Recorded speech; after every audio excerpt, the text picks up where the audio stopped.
Hi Xhorse fans, welcome back to our channel. In today's video, let's talk about our programmers. It's been 9 years since our first super programmer VVDI PROG was launched. Its powerful data reading and writing capabilities have been widely praised by automobile locksmiths.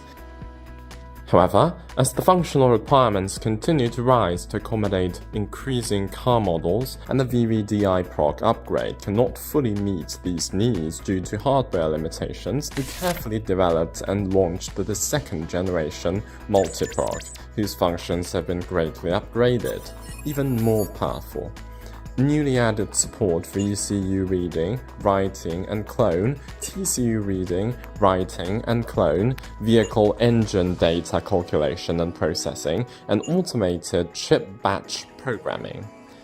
And it supports verification. Well, now let's go through what's in the box. You'll first see an instruction manual. Next is Multi PROG. Here is the IC locking holder, used to lock the chip holder and read the chip. This is magnetic shield, which uses a magnetic design and can be quickly removed to replace other types of adapter boards. Next are touchscreen and status indicator. It will indicate power and the working status. The red button on the side is the power switch. There are abundant interfaces at the back, including a power socket, PE grounding plug, ISP ECU DOIP interface, reserved automation programming interface, RJ45 network port, USB-A interface, and USB interface. For details on how to use these interfaces, you can follow our upcoming tutorials. We'll skip them here. There is also a box of accessories coming with the device. Open it and you will see a large package of cables. This one is the MCU solder cable, which is used to read and write MCU chip or automotive module data. Then you'll see an MCU DB15 cable, which is used to read and write automotive module data with a solder-free adapter. This one is an ECU solder cable that's used to read and write ECU and other module data. Then here is an ECU DB15 cable, which is used to read and write ECU and other module data with a solder-free adapter. This one is an OBD cable. With it, we can connect the vehicle OBD port and the device to directly read and write ECU and other module data.